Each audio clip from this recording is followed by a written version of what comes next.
You know the story of the entrepreneur, right? That classic tale of the bold visionary starting out in a garage somewhere, building an absolute empire from scratch. We love that story.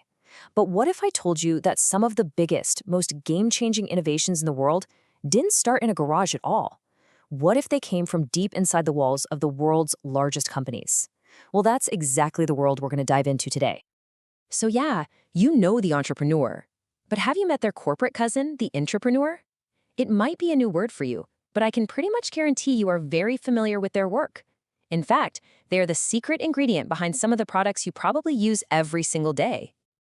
And here it is, plain and simple. Intrapreneurship is really just about taking that entrepreneurial spirit, that drive, that creativity, that willingness to shake things up, and unleashing it inside an existing company. It's all about innovating from within. Okay, so who are these people really? Let's pull back the curtain on these unsung heroes, the employees who are driving massive, massive change without ever having to go out and found their own startup. You see, intrapreneurs are just wired a little differently. They're not the type to wait around for instructions. No, they're the ones asking, but what if we tried this? They look at the status quo and see a starting point, not a finish line. And where most people see a problem or a roadblock, they see an opportunity in disguise. But here's the key. They are masters at leveraging a company's built-in power, its money, its talent, its brand, to bring a brand new vision to life from the inside out. So how are they really different from entrepreneurs? I mean, they share that same innovative fire for sure.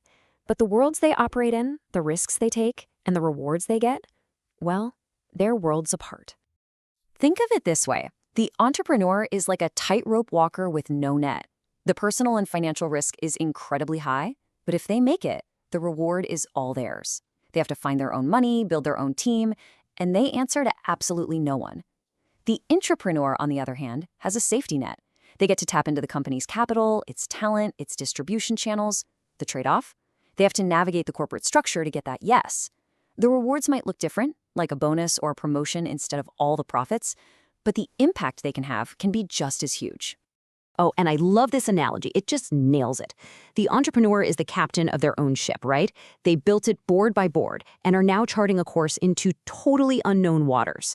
The intrapreneur, they're an officer on a massive, state-of-the-art cruise liner who gets this brilliant idea to launch a new deep-sea diving excursion. And that little side excursion ends up becoming the most popular, most profitable attraction the cruise line has ever had. See? Both are leaders, they're just navigating very different waters. All right, now for the really fun parts. Let's look at what happens when intrapreneurship works. I'm talking about products you know, you see, you probably use every single day. But I bet you have no idea about the amazing stories of the internal rebels and visionaries who made them happen. First up, the humble Post-it note. That little yellow square is an absolute icon of office life, but its origin story is this fantastic lesson in how to turn a complete failure into a world-changing success. So get this, it all started when a 3M scientist, Dr. Spencer Silver, was actually trying to create a super strong, powerful glue. Instead, he accidentally made the exact opposite, a really weak, low-tack adhesive that you could stick and unstick. It was seen as useless, a total failure. For years, it was just a solution without a problem. But then, his colleague, Art Fry, was in choir practice, getting frustrated because the little scraps of paper he used as bookmarks kept falling out of his hymn book. And then a light bulb went off. He remembered Silver's failed glue, and boom, the idea for the perfect, reusable, non-damaging bookmark was born. It still took them years of pushing and championing the idea inside 3M to convince the higher-ups, but they just wouldn't give up. Okay, from a super low-tech office supply to a high-tech revolution. You know, Gmail didn't come from some top-down command from Google's executives. Nope. It came from a now legendary company policy that basically empowered one single developer to completely change the world of email forever. Back in the day, Google had this famous 20% time rule, where employees could use 1/5 of their work week to tinker on their own passion projects. Well, a developer named Paul Buchheit used his time to tackle how awful email was in the early 2000s. It was slow, clunky, and you had to delete emails constantly because storage was tiny. His project? Gmail. With its blazing fast search and an unheard of 1 gigabyte of storage, it wasn't just better, it was a total game changer that blew everything else out of the water. That is the incredible power of giving your people a little bit of freedom. This next story, this one is all about passion and just a little bit of rebellion. The Sony PlayStation, an absolute titan of the gaming world, basically exists because one engineer believed in the power of video games way more than his own bosses did. So Ken Kutaragi was a junior engineer at Sony, and he was a huge video game geek. Against official company policy and kind of behind his boss's backs, he secretly designed this incredible, groundbreaking sound chip for Nintendo's new console. When his superiors found out, they were furious. But the project was just too good to kill. And that little rebellious side hustle proved that Sony had the talent. It directly paved the way for Kutaragi to finally convince them to let him champion his own console, which became the PlayStation. And now for what might be my favorite story of all. This is the ultimate proof that a world-changing billion-dollar idea can come from absolutely anywhere in a company. Not just the C-suite, not just the R&D lab, but anywhere. Richard Montañez was working as a janitor at a Frito-Lay factory, and he noticed that none of the company's snacks had the kind of spicy, citrusy flavors that were so popular in his community. So he didn't just write a suggestion and put it in a box, he took matters into his own hands. He brought some plain unflavored Cheetos home, worked with his wife to create his own chili seasoning blend, and then he picked up the phone, found the number for the CEO, and called him directly to pitch his idea. The CEO was so impressed by his initiative he agreed to a meeting, and the rest is snack food history.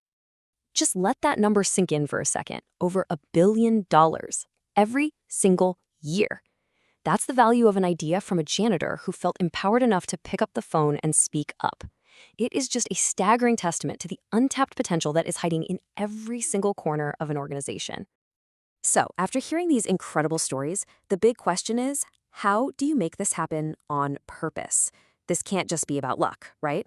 How do you actually build a culture where the next Post-it note or Flamin' Hot Cheeto isn't just a possibility, but an expectation? See, this isn't about luck at all. It's about building an intentional system. And these 4 things, they have to work together. Giving someone autonomy, like Google's 20% time, is just an empty promise if you don't give them the resources, the budget, the time, the support to actually do anything with it. But then, providing resources is a waste of money if your people are too terrified of failure to take any real risks. You have to create psychological safety, a space where a failed experiment like Dr. Silver's weak glue is seen as valuable learning, not a career-ending mistake. And finally, you have to reward innovation.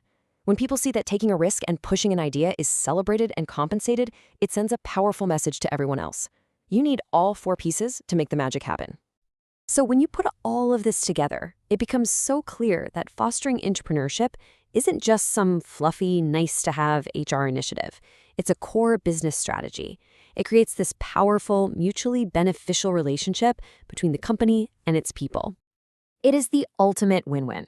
It's a win for the employee who gets to be creative, solve really interesting problems, and make a huge impact without having to bet their life savings on a startup. And it's a massive win for the organization, which gets to unlock the brilliant, innovative ideas of its entire workforce. It boosts morale, drives growth, and creates amazing new products from the inside.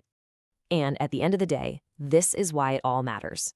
In a world that is changing faster than ever, the companies that survive and thrive are the ones that can innovate constantly. Intrapreneurship is the engine that prevents a big company from getting slow, bureaucratic, and complacent. It's what keeps them sharp, agile, and ready for whatever's coming next. So I'll just leave you with this one thought. Whether you're a CEO or an employee on the front lines, I want you to think about this. What hidden billion-dollar idea is waiting to be discovered inside your organization? The next great innovation might just be one person and one conversation away.